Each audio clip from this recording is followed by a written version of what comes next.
रहीम अस्सलाम वालेकुम स्टूडेंट्स, कैसे हैं आप? ठीक ठाक? चलें जी, हम स्टार्ट करते हैं। क्लास 7 में हमारा सब्जेक्ट मैथमेटिक्स में हमने आज टॉपिक करना है सेट्स। ठीक है, यूनिट नंबर 1 में हमने आज करना है सेट्स के बारे में हमने पढ़ना है। तो अभी हम स्टार्ट करते हैं।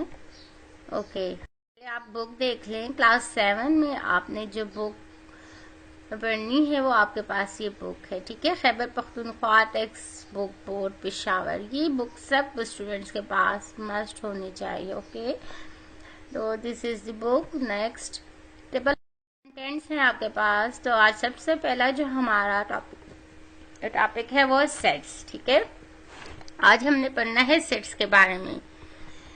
तो स्टार्ट करें। पहले थोड़ा सा आप मेमोराइज करें कि आपने 6 क्लास में भी सेट्स के बारे में पढ़ा है। तो कोई मुझे बताएगा कि सेट क्या है? जी, yes, good. Set is the collection of objects, related objects. क्या कहते हैं हम कि जब हम एक जैसी चीजों को इकट्ठा कर लेते हैं तो वो जब इकट्ठे करने के प्रोसेस को हम क्या कहते हैं? सेट्स। देखिए क्या कहते हैं, they are as important for building more mathematical structure as hammer, saw and nails are important for building a table or chair। कहते हैं सेट्स हमारे पास मैथमेटिक्स में ऐसे ही जरूरी हैं जैसे कि चेयर या टेबल बनाने के लिए हमें डिफरेंट चीजों की जरूरत होती है, इसी तरीके से मैथ्स में भी सेट्स बहुत इम्पोर्टेंट होते हैं। ये डिफरेंट वे यूज होते हैं। ठीक है, every field of mathematics uses refers to set in some way। आप देखेंगे यहाँ पे आपके पास एग्जाम्पल, ये देखेंगे यहाँ पे आपके पास सेट्स में क्या गिवन है? यस, शेप्स गिवन है। ठीक है, ज्योमेट्रिकल शेप्स गिवन है डिफरेंट। अब यहाँ पे आपके पास नंबर्स गिवन है 1 2 4 8 नंबर्स हैं सिंपल। ये देखिए एनिमल्स की पिक्चर, ये देखिए फ्लावर्स, डिफरेंट फ्लावर्स है। अब एक जैसे फ्लावर्स नहीं होंगे। ठीक है ना। देखिए स्टूडेंट्स, आपके पास सेट्स क्या होगा? सेट्स हमेशा आपके पास रिलेटेड ऑब्जेक्ट्स होंगे लेकिन रिपीट नहीं होंगे। ठीक है, डिफरेंट होंगे। फूल तो हैं, ये फ्लावर्स तो हैं। ठीक है, रिलेटेड ऑब्जेक्ट्स है लेकिन एक जैसे फ्लावर्स नहीं है ना। ये नहीं है कि यहाँ पे ये रोज हो और ये भी रोज है, ये भी रोज है। नो, डिफरेंट फ्लावर्स हैं। ठीक है, डिफरेंट नेम्स हैं इनके फ्लावर्स के यहाँ पे। तो ये आपके पास सेट्स हैं। ठीक हो गया ना। सेट्स से आप डेली लाइफ में आपके पास कौन से एग्जांपल्स हैं? किचन में देखें, किचन आप अपने किचन में देख लें, हम लोग हर चीज को तरतीब से रखते हैं। जैसे कि हमारे पास प्लेट्स हैं तो हम प्लेट्स का सेट बना लेते हैं। कप्स है तो कप्स का सेट्स बना के एक तरतीब से रखते हैं। ये नहीं कि बस प्लेट्स और कप्स सब इकट्ठे पड़े हुए। तो हर चीज का प्रॉपर प्लेस में हम उसको रखते हैं, एक जैसी चीजों को। ठीक हो गया। इसी तरीके से और भी डिफरेंट एग्जांपल्स हैं, जैसे कि आपके पास आपके स्कूल बैग में ही आप देख लें, आपके पास बुक्स का सेट होता है, आपके पास कॉपीज का सेट होता है। तो आप उसको सेपरेट करके अलग अलग अपनी बुक्स को और कॉपीज को अलग कर लेते हैं। बुक्स और कॉपीज को आप इकट्ठा नहीं करते, आप उनको सेपरेटली रख लेते हैं। अब बुक्स देखिए, आपके पास बुक्स हैं, बुक्स एक ही जैसी हैं, लेकिन अगर आप उसको एज अ सेट की फॉर्म में लिखें तो आप क्या करेंगे? आपके पास अगर आता है कि सेट ऑफ बुक्स, तो आप बुक्स के नेम लिखेंगे ना। आप ये तो नहीं लिखेंगे बुक, आप लिखेंगे English book, maths book, science books. तो ये आपके पास देखिए, आप बुक्स में आपके पास आपने उसको डिफाइन कर दिया कि बुक्स आपके पास कौन सी है। ठीक है, तो इसी तरीके से हमारे पास ये सेट्स हमारी डेली लाइफ में यूज होते हैं, डिफरेंट तरीके से हमारे घरों में यूज होते हैं। अब मैथमेटिक्स डेफिनेशन इसकी क्या है? The collection of well defined distinct objects is known as a set। The word well defined refers to a specific property which makes it easy to identify whether the given objects belong to this set or not। The word distinct means that objects of set must be all different। ठीक हो गया। तो देखिए क्या कहते हैं, collection of well defined. सबसे पहले तो वेल डिफाइंड क्या है? वेल डिफाइंड क्या है? डिफाइन हो, आपके पास प्रॉपर एक उसका नाम हो। ठीक है, डिफाइन हो। ऐसा नहीं कि बस आपके पास कोई भी ऑब्जेक्ट्स है तो बस आपने उनको इकट्ठा कर लिया, नहीं। आपके पास एक प्रॉपर तरतीब में एक मौजूद होगा सेट, ठीक है, और उसमें जो ऑब्जेक्ट्स होंगे वो कभी रिलेट नहीं करेंगे, वो जो ऑब्जेक्ट्स होंगे ना वो रिपीट नहीं होंगे, ठीक है। हर ऑब्जेक्ट दूसरे से डिफरेंट है। जैसे कि आप देखें ना, आप टी सेट है, तो टी सेट में आपके पास कप्स अलग हैं, प्लेट्स अलग है, टी पॉट उसमें अलग, तो ये देखिए सब अलग अलग है। रिपीट कोई चीज जो आपके पास एक जैसी उसमें नहीं इस्तेमाल हो रही, ठीक हो गया। तो ये आपके पास क्या है, डिस्टिंक्ट, मतलब मुनफरिद है, ठीक है। मस्ट बी डिफरेंट होना चाहिए। तो अब एक एग्जाम्पल आप देखते हैं। देखिए एग्जाम्पल वेल डिफाइंड, एक इजी से एग्जाम्पल मैंने यहाँ पे ले लिए। Set of even numbers between 1 and 15, ठीक है। अब देखिए यहाँ पे पहले तो आप वेल डिफाइंड को देख लें। वेल डिफाइंड कि आइडेंटिफाई किया हो, हमें सेट की खुसूसियात हमें बताई गई हो, सेट की बताया गया हो कि ये सेट किससे लिया गया है, किन ऑब्जेक्ट से मिलके बना है सेट, ठीक है ना, मेंबर्स उसके कौन से है। तो अब यहाँ पे हमारे पास कहते हैं इवन नंबर्स। तो इवन देखिए यहाँ पे हमें इवन डिफाइन कर दिया है कि नंबर्स तो बहुत से हैं। अब आपके पास अगर नंबर्स आ जाते हैं तो नंबर्स में आपके पास ऑड नंबर्स आ जाते हैं, प्राइम नंबर्स आ जाते हैं, prime number, rational numbers, different numbers आ जाते हैं ना, पॉजिटिव नेगेटिव नंबर्स आ जाते हैं, लेकिन वो तो फिर डिफाइन नहीं है ना कि हमने कौन से नंबर्स। तो सेट्स में हमें डिफाइन है even numbers, even define, well define. अब वेल डिफाइन आपको क्लियर हो गया। डिस्टिंक्ट के बारे में भी थोड़ा सा मैं आपको बता दूं कि देखिए अब ये आपके पास एक सेट है ना, 2, 4, 6, 8, 10, 12, 14, बिटवीन 1 and 15 इवन नंबर्स मौजूद है। अगर आपके पास यहाँ पे दोबारा 2 आ जाए तो वो फिर सेट नहीं होगा, ठीक है ना। ये जो 2 है ये रिपीट नहीं होगा, इस सेट में रिपीट नहीं होगा, ठीक है। तो जब आपके पास सेट, एक तो वेल डिफाइंड आपको क्लियर हो गया, डिस्टिंक्ट के बारे में भी क्लियर हो गया कि आपके पास डिफरेंट ऑब्जेक्ट्स होंगे, ठीक हो गया। Okay, set of multiple of 5 between 8 and 28। यहाँ पे भी एक एग्जांपल देख ले कि क्या कहते हैं, सेट ऑफ मल्टीपल ऑफ 5 के मल्टीपल लिखने हैं जो कि बिटवीन 8 and 28 है, 10, 15, 20, 25। तो ये आ गया आपके पास मल्टीपल ऑफ। अब ये जो मल्टीपल ऑफ 5 है, सेट ऑफ, ठीक है ना, मल्टीपल, तो ये आपके पास आ गया डिफाइन कि 5 के मल्टीपल लिखें, ठीक हो गया। अब आप थोड़ा सा यहाँ पे देख लें, हम सेट को डिनोट कैसे करते हैं, कैपिटल लेटर से, ब्रेसेस लगाते हैं, कर्ली ब्रैकेट्स में इनक्लोज करते हैं, और एवरी एलिमेंट सेपरेट विद कामा, ठीक हो गया। तो ये आपके पास सेट की डेफिनेशन हो गई, सेट के बारे में आपने पढ़ लिया। आते हैं method of expressing a set. क्या कहते हैं, मेथड ऑफ, कि सेट को हम कितने तरीके से एक्सप्रेस कर सकते हैं, कितनी टाइप्स, किस तरह हम उसको डिफाइन कर सकते हैं, लिख सकते हैं, डिफरेंट फॉर्म से हम सेट्स लिखते हैं। तो आपके पास आपने 6th क्लास में 2 टाइप्स पढ़ी थी, कौन सी, डिस्क्रिप्टिव एंड टेबुलर फॉर्म, ठीक हो गया। डिस्क्रिप्टिव फॉर्म कौन सी फॉर्म थी, किसी को याद है जी, गुड। डिस्क्रिप्टिव फॉर्म में हम क्या करते थे कि हम उसको सेंटेंस की फॉर्म में लिख लेते। और टेबुलर फॉर्म कौन सी फॉर्म थी जी, गुड, लिस्ट। हमारे पास जो एक सेट गिवन होता है उसको हम लिस्ट के फॉर्म में लिख लेते हैं। और सेट ब्यूटर फॉर्म आज हम डिस्कस करेंगे उसको भी, लेकिन पहले डिस्क्रिप्टिव फॉर्म को भी देख लेते हैं थोड़ा सा।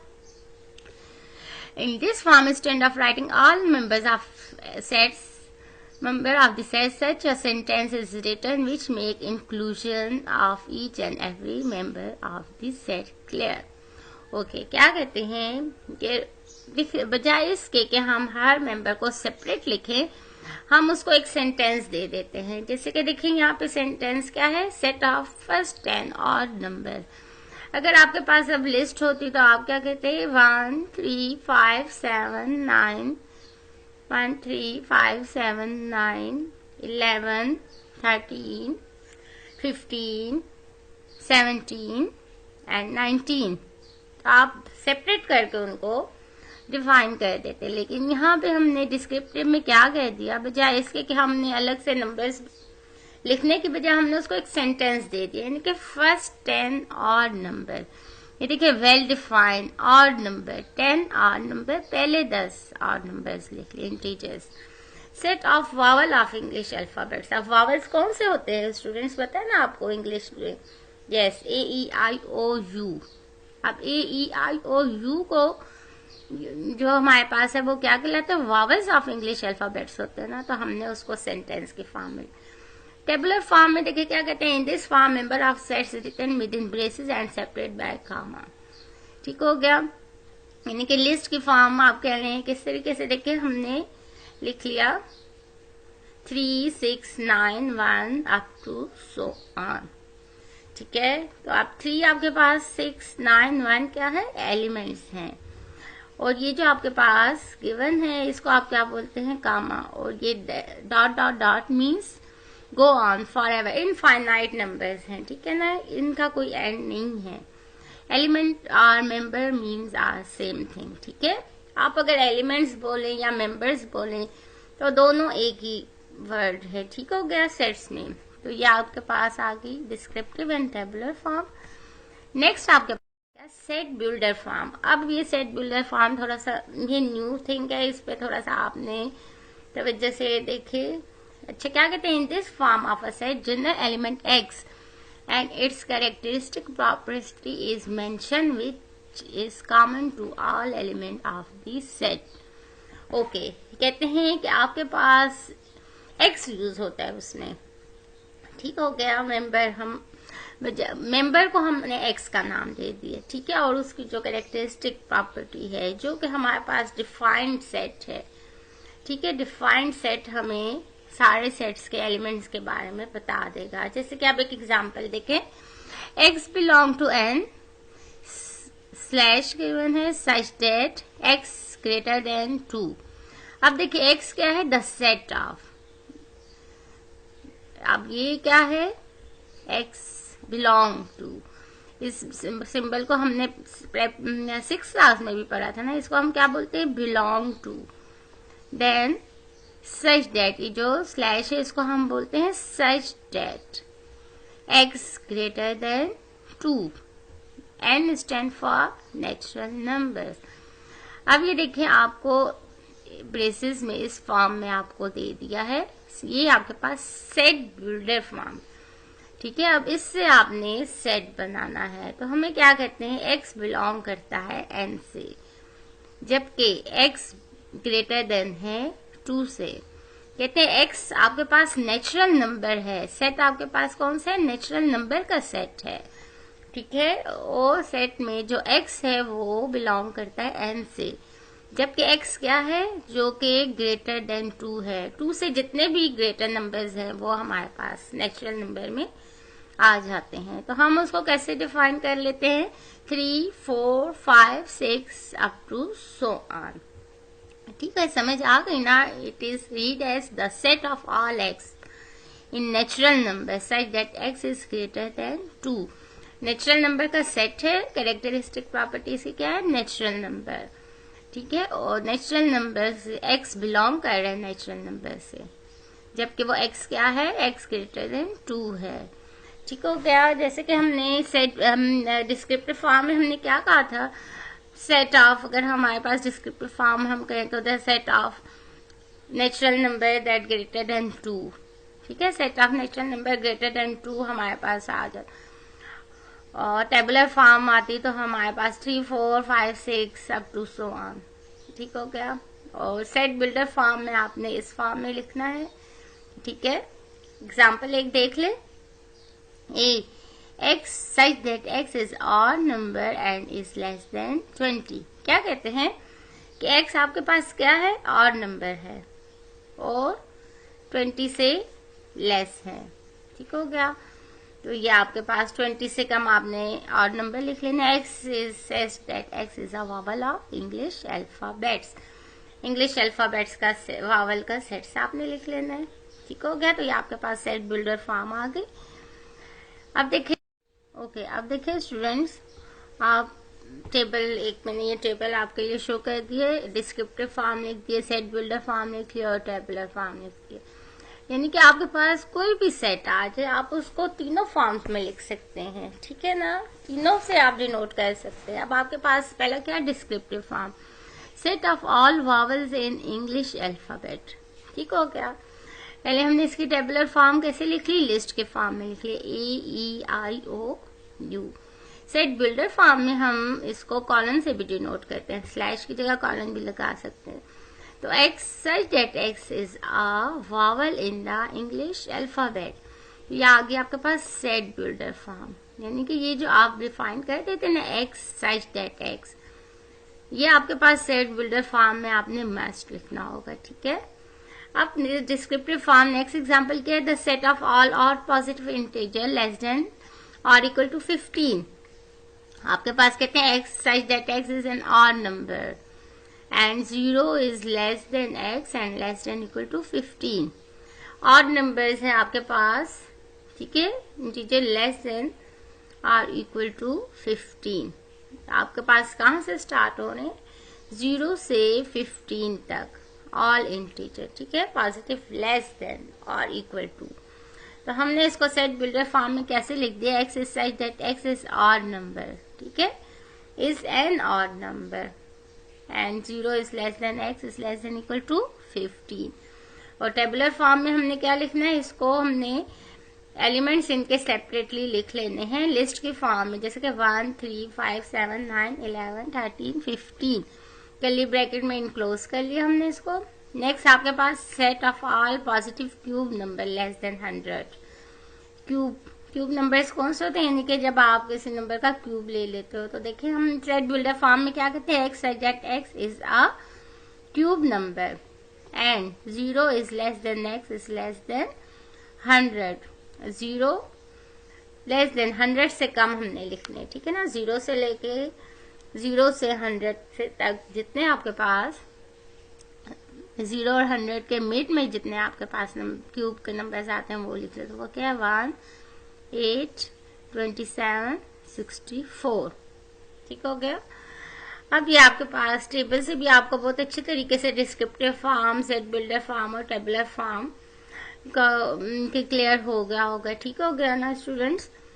अब बिफोर स्टार्टिंग एक्सरसाइज शुरू करने से पहले आप देखें थोड़े से sets number, common number of sets देख ले जो कि हमारे पास यूज होते हैं ज्यादातर। देखिए नेचुरल नंबर n से डिनोट करते हैं 1 2 3 अप टू सो ऑन। फिर यहाँ पे हमारे पास क्या, होल नंबर्स हमारे पास क्या होते हैं, 0 1 2 3 up to so on. Integers हमारे पास क्या होते हैं, पॉजिटिव एंड नेगेटिव, ठीक है, 0 -1 -2 -3 0 1 2 3, यहाँ पे नेगेटिव, ये सब इंटीजर्स आपके पास आ गए। अब आपके पास रेशनल नंबर्स कौन सी फॉर्म में होते हैं, p by q की फॉर्म में, ठीक है, q are integers. Rational numbers का सेट हो सकता है, रियल नंबर्स का सेट हो सकता है, इमेजिनरी नंबर्स के सेट्स, कम्प्लेक्स नंबर्स, ठीक है, ये तो हाई लेवल के हैं। लेकिन ये आपके पास सब क्या है, सेट्स आ गए।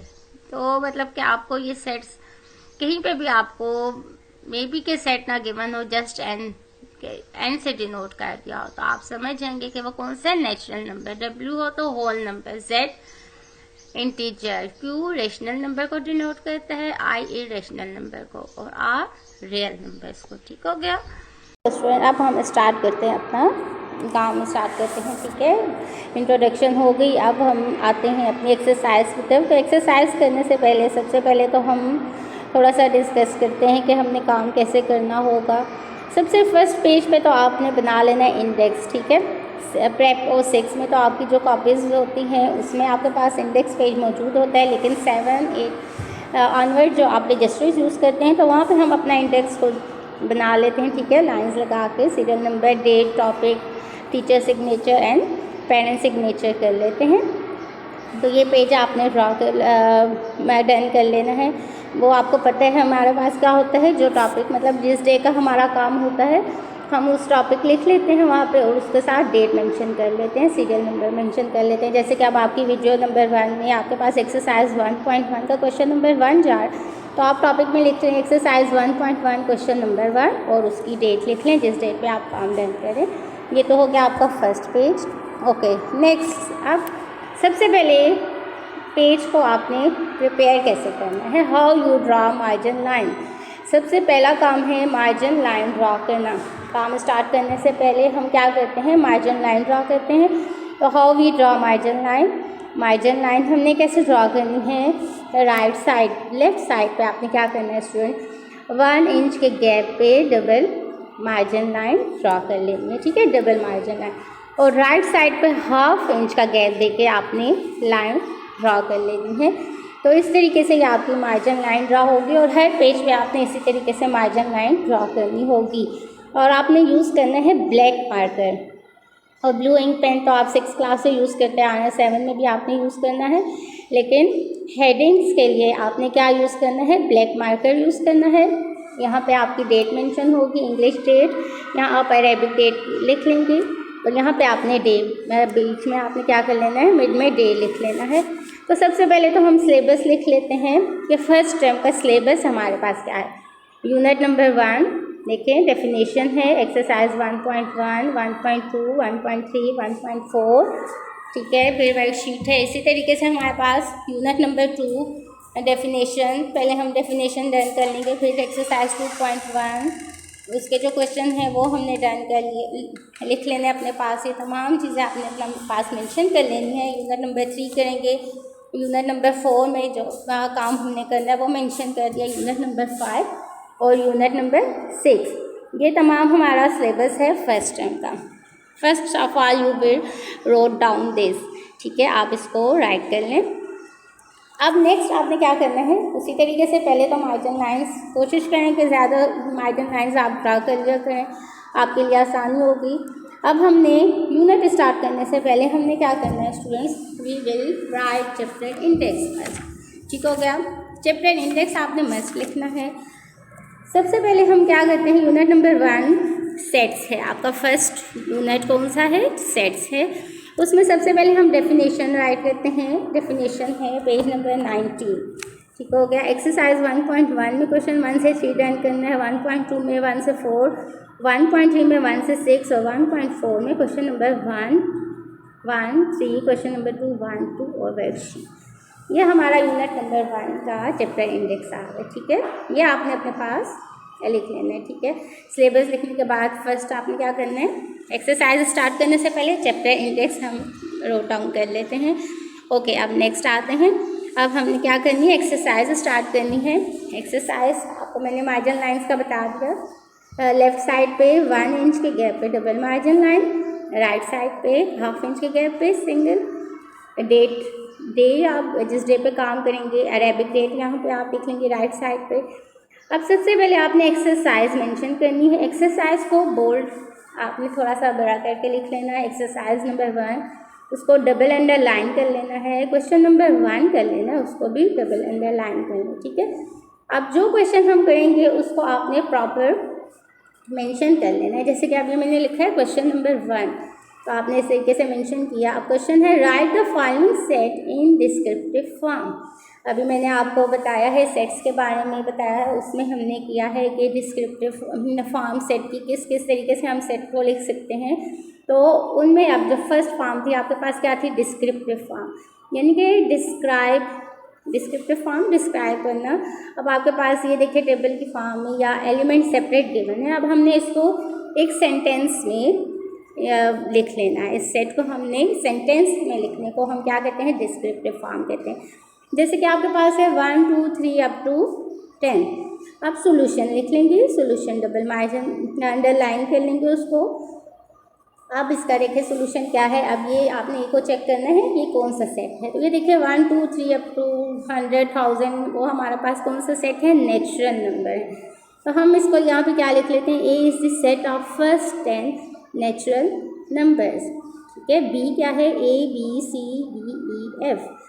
अब आपने क्वेश्चन नंबर 1 के आपके पार्ट्स होंगे सेपरेट। आपने हर पार्ट को क्या करना है, मिड में अब शो कर देना। आप देखिए पार्ट 1 था, मैंने यहाँ पे शो कर दिया। अब पार्ट 2 कर रही हूँ तो पार्ट 2 को शो कर दिया। अब बी क्वेश्चन स्टार्ट कर दिया पार्ट 2, पहले सॉल्यूशन लिख लिया, डबल अंडरलाइन कर लिया उसको। B is the set of first 6 English alphabet. आपके पास ये क्या है, कि आपके पास फर्स्ट 6 अल्फ़ाबेट आपको पता है, तो हमने इसको सेंटेंस में लिख लिया। अब सी थर्ड पार्ट इसका क्या है, 2 4 6 8 10। ठीक है, इसका सोल्यूशन लिख लेते हैं। C is the set of first 5 positive even numbers. अब देखिए सी क्या है आपके पास, positive even number. 2 4 6 8 10 even number हैं और कितने गिवन है, 5 गिवन है, तो हमने इसको सेंटेंस में लिख लिया। C is the set of first 5 positive even numbers. Okay, अब इसका पार्ट 4 क्या है, डी 2 3 5 7 11 13 17 एंड 19। ठीक है, उसी तरीके से सोल्यूशन लिख लें। डबल हेडिंग लाइन आपको क्या कर देना है, उसको हाईलाइट कर लेना है, डबल अंडरलाइन कर लें। फिर इसका आंसर सोल्यूशन क्या है। अब ये कौन से नंबर्स हैं, ये प्राइम नंबर्स हैं। तो हमने और कितने गिवन हैं, 20 से कम हमारे पास गिवन, तो हमने कह दिया D is the set of prime number less then 20। ठीक हो गया स्टूडेंट, तो ये आपका पार्ट 4 हो गया। हर पार्ट के कंप्लीट करने के बाद आपने डबल एंडिंग लाइन लगा लेनी है हर पार्ट के बाद। ठीक है, इस तरीके से डबल एंडिंग लाइन लगा लेनी है। और स्टूडेंट्स, अब आपको मैंने बता दिया काफ़ी presentation, kindly must follow this in each lecture. I will explain again and again and you will must follow this. ठीक है, आपने क्या करना है, लेफ्ट साइड पे डबल मार्जिन लाइन लगानी है, राइट साइड पे सिंगल 1.5 इंच के गैप पे, और लेफ्ट साइड पे 1 इंच के गैप पे लगा के डेट तारीख। ठीक है, यहाँ पे अरेबिक, यहाँ पे डे आपने मेंशन कर लेना है। जिस डे का आप काम करने हैं, जिस डे पे आप वीडियो को देखेंगे उस डे की आपने उस डे का डेट लिख लेना है अपने साथ। ठीक हो गया स्टूडेंट, कापी में नोट कर लेना है आपने नोटबुक में। तो इस तरीके से आपने काइंडली अपना काम बहुत नीट तरीके से करना है, ताकि आपकी कापीज़ जो भी देखे तो उसको भी अच्छा फील हो और आपको भी अच्छा फील होगा। जब आप प्रैक्टिस के लिए भी अपनी कापी खोलेंगे तो आपको भी अच्छा लगेगा कि आपने इतना अच्छा काम किया हुआ है। तो काइंडली डू नीट वर्क। ठीक हो गया स्टूडेंट, तो thank you, best of luck.